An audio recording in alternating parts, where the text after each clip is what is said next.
Hey guys, it's SturdyBoy_3 here, and actually I don't give a crap on how I introduce myself. Anyways, I'm gonna be debunking Cryptic Mario again. Here we go again. This is going to be a part 2 of me debunking this nonsense he made of me. In a recent video, I elevated a small power analysis for Culex, a boss fight from the Mario RPG game, and explaining why he's objectively fourth-dimensional, represents all of space and time, and scales to it, and can affect the entirety of the universe. One thing wrong, though. This Culex dude just is nothing but a statement burger character that literally has little to no actually noticeable feats. I did this using the information off of the game itself, not fan theories. I proved this at a clear and convincing level of evidential standards. As some of you are already aware, a response video was brought out and claiming to debunk my arguments. But here's the issue. It didn't debunk anything. It never addressed the points I made or the reasons I talked about the faulty reasonings behind the argument and why I challenged its validity and context. Y'all Mario fans are funny trying to string together words to seem right. Same thing with Sonic PPL, though some of y'all both just talk without even giving evidence. He never addressed the internal contradictions I brought up previously. Instead, he intentionally strawmans and tries to use my own logic against me without even understanding why I said it. Cryptic Mario talks about Felix being not limited to his third dimensional form, but his fourth dimensional form, and also talks about Mario's space to be infinite. Again, like you said in one of your other videos, infinite could also just refer to a large amount. You just debunk your own self. So it's not infinite, it's just a large amount. And if you don't agree, then Sonic was able to reach the other side of an infinite dimension, by the way. If you don't agree with that, you just debunk your own self, so they could. For most people, this might look like a great counter in itself, until you realize the difference on what I was saying and what he was saying. But ultimately, he tries to say that the statements would also refer to it being very large without understanding context. For my secret rings debunk, I provided a valid case for why the corridor is not infinite, whereas he takes one part of what I said and tried to use it as a rebuttal. I made two arguments on why the context refers to a large size. There's a reason I said it refers to very large. When Sonic reaches the corridor, it's stated that it grew bigger and stretched. You cannot make a finite area or a finite space stretch to infinity, as that would result in it infinitely expanding in size. Actually, you can do this by a mathematical mechanism called coordinate mapping. The real way to stretching a finite area to infinity is a 101 mapping between a finite interval and an infinite interval. This means every single point on an infinitely long line can be paired with exactly one unique point inside a small, bounded space, which is exactly what the room is. In your Sonic and the Secret Rings debunk, you said that endless doesn't mean infinite, but prove that it does by showing the meaning of the word. The word means never-ending and no limits, which is the same thing as what infinity is. Another thing you said was that infinite can sometimes mean a large space. And I'm going to politely ask you where you got that from, and then wait. And funnily enough, you can see it come to a complete stoppage, and that's when the gates and purple mist was shown afterwards. I've literally referenced the idea and gave it the benefit of the doubt by saying it's infinite, to then debunk it. I even tell you that he doesn't cross that infinite distance, because the same page moments after this is said openly tells you in the tip section that when he hits the hourglass after having the purple mist take him there, states that it reverts the corridor back to its original size. So how does that prove that it's not infinite? It's just a game mechanic, and if they weren't limited to a older console, then they would most likely make a cutscene of him running across this space then passing it. But let me not get off topic here. The reason why it comes to a stop is because of the illusion that it's infinite, which is real, because of the reality, manipulating hourglass bending that space to seem infinite, but Sonic broke the loop by undoing the spatial distortion and returning it to normal. This is selective reasoning and a showcase of cherry-picking, and ignore the other parts in the guidebook that proves this as false. Here's an important part to mention. It also changes time, which is why the gateway rebuilt itself and was going to collapse if Sonic never went through it. The real reason why it's doing that is because the space-time is resetting the loop around Sonic, and it's collapsing because Sonic is overloading and draining that power source using the hourglasses. You're not debunking anything, and likewise, I even use the fact that you can see the corridor from the beginning and to its end, proving that it is not infinite in size, and by infinite, it refers to a large size. However, because you take this out of context, you reduct it to me saying infinite means large size, even though I've provided clear internal contradictions to it being infinite and refers to a very large size. Your argument is wrong because using a bijection between a finite interval, an infinite interval, and the math formula of f times x equals x over x plus 1, while manipulating the x variable, the output is closer to 1 but never goes above 1.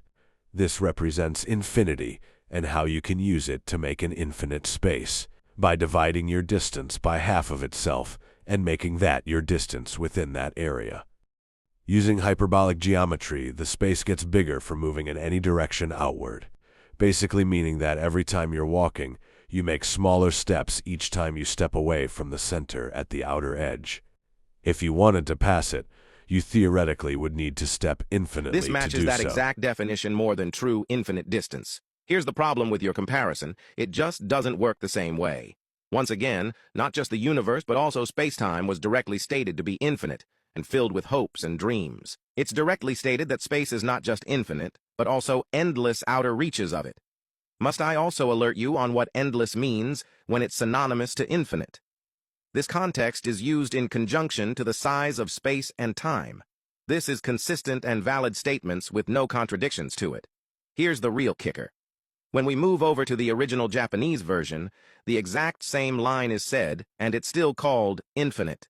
You misunderstand my wordings and try to use that to discount the infinite statements. Are you serious? There's only 3 gateways to the corridor. If it was infinite, there should have been an infinite amount of them to keep Sonic from reaching the ends. And speaking of said end, you can literally see it. Also, it very much undermines the purpose and narrative of the hourglass and stretched corridor.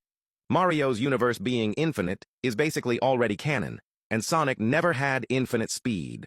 How does he not have infinite speed based on you comparing the corridor to the Mario spacetime? The reason for this is because of the fact that it loops, technically making it infinite and having it stretch over and over.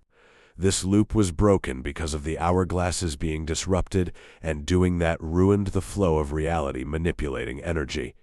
So this would also upscale Culex since he's 5th dimensional and not stuck at 4th dimensional, by the way. Are you really using a Wikipedia page for your argument? You don't even understand the context of the game or the way these things are performed. And it's funny seeing you bring up Solaris when nobody even scales to him in the first place. I'll address the first argument for him, and that's if Solaris is an omnipresent being who exists across all 3 points in the past, present, and future, which is 3 entities of him in those timelines. Here's the issue with his scaling. Let's take a look. The Solaris case is very misunderstanding. He is stated to be anchored and stuck into the time-space rift, which is stated to be an intersection between time and space, and is at the middle of it. If you know what an intersection means, it refers to a connection of lines or roads together. It is called a nexus. A nexus connects 2 or more things, and in the time-space rift we see the present, Crisis City, which is from the future, and it's all the past for Silver. So the past, present, and future all exists within the time-space rift, as an interaction between the nexus, with Solaris being in the center of it, where all 3 points in time exist at the same time. This means the Solaris from the past, the Solaris from the present, and the Solaris from the future all merged together and became one. There's not 3 Solarises, Brasheko. Are you stupid or dumb? There's different aspects of Solarises that combined into one, if that's what you're referencing or talking about, but they're all the same being, and there's not 3 different Solarises. The rift connected all 3 eras, being the past, present, and future together, and Solaris opened that rift, theoretically meaning that there's not 3 but the same Solaris in different timelines.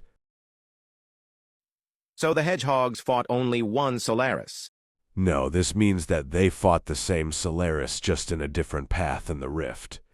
This is supported as they are stated to fight Solaris, who resides in the center of the time-space rift, which is a void. They talk to each other saying it's their turn, and it's also stated they take turns against Solaris and they need to fight together to beat him. No, this means that they individually fought him in different pathways in the rift. They fought the same being, just didn't take turns. Rather, they defeated him in every timeline to make sure that he can't jump to another if he was defeated in one. There's a statement in the guidebook which people think means Sonic is strong enough to beat Solaris. However, this sentence doesn't mean Sonic is superior. It openly emphasizes how much they pray, as they think the quote that says, "as only," would mean only Sonic is stronger. Despite the fact that Super Shadow is equal to Sonic, and that it is stated afterwards that Super Sonic can't defeat Solaris alone, the hedgehogs couldn't even damage Solaris's physical body. All they were able to do was damage his weak point, which is the only vulnerable part in his body. It was directly confirmed by Eggman that attacking him by conventional means is useless, as his body absorbed various dimensions, rendering their strength useless. Ain't true either. All of them needed Super to handle Solaris, which means that they can beat him using the same technique. They did in every timeline, meaning that one of them can beat Solaris in that timeline, and probably kill him, but the only thing stopping them from doing so is temporal omnipresence. And they're stated to not be able to survive many hits. If they couldn't tank many hits from him, why did they go Super? They explicitly go Super because of the fact that Solaris doesn't fight with normal physical attacks, so they need super forms in order to be durable to physical attacks and beat Solaris in the timeline they were assigned in. Darkmaster75 gave a good depiction on how the Nexus intersection works, and he explains it good. He shows that there's 3 lines connecting to one circle, being the center of the big ball of light Solaris is in. This is even hammered home by what Eggman says in the game. Silver thought that there's 3 versions of Solaris across the past and present, but Eggman corrects him by stating that he's coexisting in all those 3 points simultaneously. And they're stated to not be able to survive many hits, which is consistent, as if one of them falls, all of them will fall. And guess what? It stated Solaris's defenses were strong, and Eggman later says that it might be impossible to defeat a trans-dimensional being, referring to Solaris.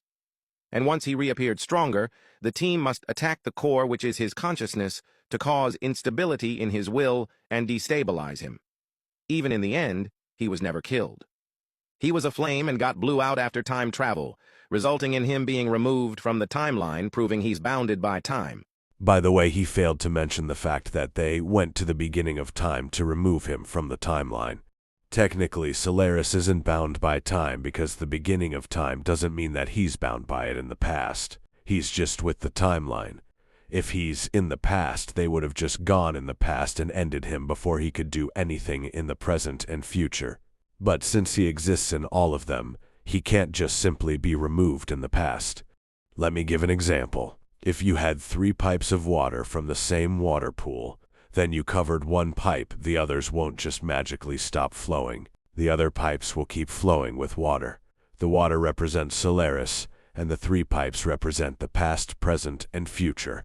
And I'm not inclined to believe he's 4th dimensional either, as again, Eggman comments that he absorbed various dimensions, and it can simply just mean he's in another world. Wait, how is he in another world if he absorbed other dimensions?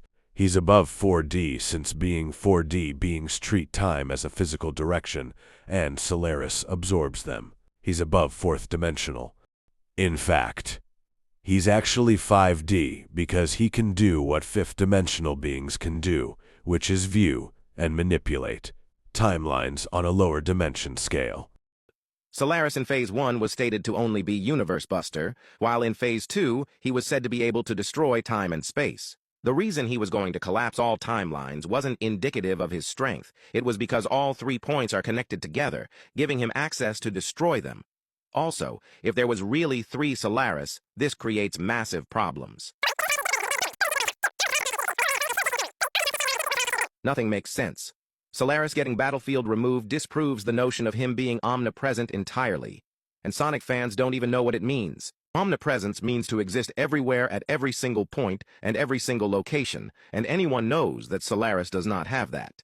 The better way of saying it is to say that Solaris would have temporal omnipresence, but this is also false given the evidence provided, and it also suggests he's existing everywhere at any timeline, which is also untrue as he's at 2 specific moments. Temporal omnipresence is being present in every and all timelines, being the past, present, and future. Solaris has that because his awakening made a rift that connected all timelines to each other and was in that rift. He can have temporal omnipresence and not be bound by time since he's transcendent and has a causality. Not all and every point. But hey, I guess if we use Sonic fan logic, any characters with 3 different versions of themselves from the past, present, and future is omnipresent now. Average Mario Glazers slandering Sonic Glazers like they are better in every aspect. Now I do agree with what he said about Sonic Glazers and omnipresence, but he has such a loser mentality that I couldn't be more bothered to address the fact that he himself is a Mario Glazer saying this. In conclusion, there is only one Solaris, not 3. The void the fight takes place in is a time-space intersection that holds the past and future together. There were 3 different niggas jumping him. The hedgehogs do not scale to him and are stated to be unable to damage him physically, need to target a weak point, and can't survive a lot of hits, and are confirmed stated to be weaker. I guess we are just blatantly ignoring that they individually could beat him. It's just that he can't truly die because he has temporal omnipresence. Solaris was only universal level, and nobody who fought him were actually superior. Being 5D means that you are multiversal or complex multiversal, which Solaris literally is. If he can destroy multiple timelines itself, that makes him above uni, since multiverse characters, for example, Anti-Spiral from Tengan, Gurren Lagann, is multiversal because he is a collective hive mind across higher dimensions. Both him and Solaris are able to destroy multiple universes because of the fact that they are beyond time themselves. Both can't age. This means, yes, fans misunderstood how he worked, and as typical, he was hyped to insane levels. No, what they actually did was assume certain aspects of his character, which is common since lots of people do this same thing. Same with Mario Glazers. Y'all do this exact same thing using Dream Bowser when he's literally low multiverse fodder. Also, an honorable point to mention is that there were some saying he affected a multiverse or the entire cosmology. Where was this stated or proven? When they say he eats timelines for lunch, or when he made a rift connecting the past, present, and future. The past, present, and future don't all exist in one universe, obviously. Nowhere. It's confirmed that he's only affecting one universe and its time-space, nothing else.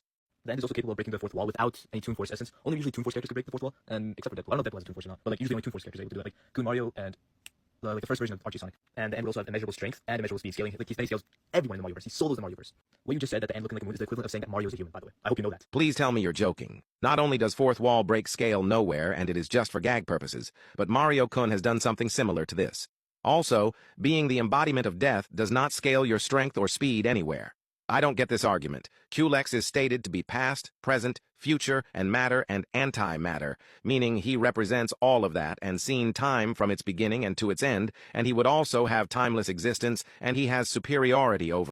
All you're going off of is nothing but statements and not one feat. If he's so powerful, name me 4 feats that can prove this true. It. Know that. You also said that Dark Guy is planetary, which is not true at all, since he was able to make Supersonic pass out after fighting him, and we all know Supersonic blitz planetary threats. For example, Perfect Chaos, which he did in Base and Generations after. And I'm not sure where Supersonic scaled during the Unleashed period, but it was definitely not planetary. And Dark Guy was able to make him pass out after the fight. Then you try to compare Perfect Chaos with Perfect Dark Gaia. I'm not even a Sonic fan anymore, and I can tell this is false. Perfect Chaos is stated to be able to destroy the world, which can mean society or civilization or planet. Again, with you making up things. The world means a planet and not civilization or society by itself. This just proves that Mario Glazers legit just make up things and assume. But for highball sakes, let's push his abilities up to planetary ranges. It's stated that Perfect Chaos would destroy that world over time, and this would be performed via flooding the entire planet with a tsunami. This means the surface was only getting destroyed. Perfect Chaos is a form achieved from all 7 Chaos Emeralds, which are already able to destroy the planet alone. Thing is, he has other powers other than just water manipulation. For example, he has energy projection and super strength. Given the fact that he's using an infinite power source, this can be planetary.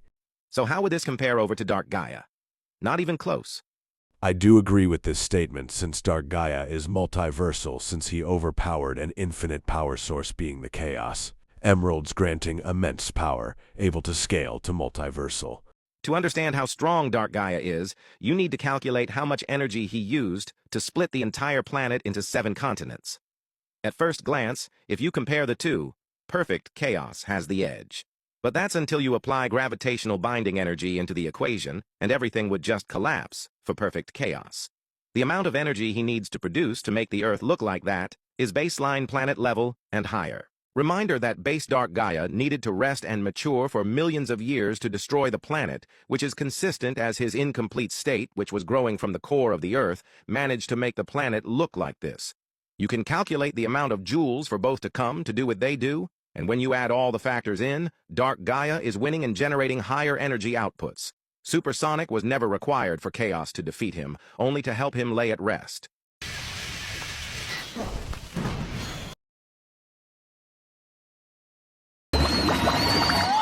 You also say that Infinite is beatless, which so is Kulix, but he has a statement merchant just like Kulix, and I'll show you too. So the Japanese version of Sonic Forces states that Infinite is a trillion times stronger than Sonic's past villains.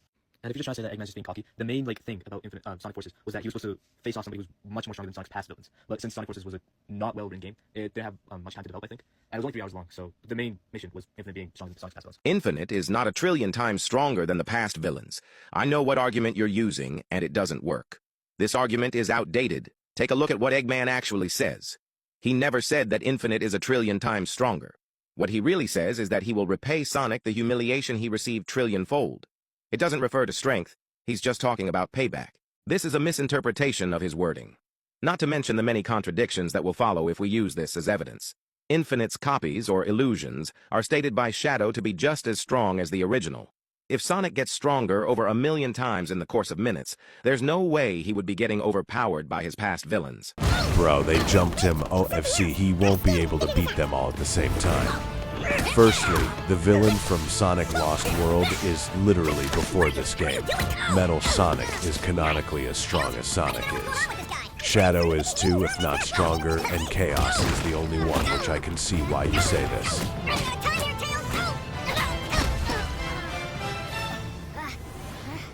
Matter of fact, let's replay that scene again, since you can't see or use logic. When Sonic rematches Infinite, he got one shot, and Infinite later states that he was powerless against him. I'm not going to ramble on right now. I'm just going to show you the clip. Infinite literally lost the battle before and only quote-unquote won because he got like one good shot in. Still doesn't cover up the fact that he lost before this, but whatever. So he doesn't even scale to Infinite if I even take it with a grain of salt. Again, with the lowballing, Sonic isn't above him more than they're just equals in terms of how strong they were at that time. Just like how most of Sonic's villains, like Perfect Chaos, Metal Sonic, and Shadow, were equal to him in their first debuts. The thing is that only some of them didn't fall behind in terms of power creeping. And Neo Metal scales with Sonic, by the way. And Sonic solos in Mario's burst, so I don't know what you're talking about, son. You probably have to wait for like 1 debunk per week, because I have like a lot of school. Because I'm not a lazy bum like you, probably doesn't have a job, lives in his mother's basement. Plus, I know where you live as well. So next time, don't even try debunking Sonic. It's not going to work at all. Well, that's about it, I guess. And next time you try to debunk me, tag me so I know that you actually made a video. You made a video right in the morning when I woke up, and I had like Infinite Bros send me this. Like, holy jobless. That's about it. See you guys. I didn't have any clips for gameplay because like I didn't record anything. It's not on the PS app.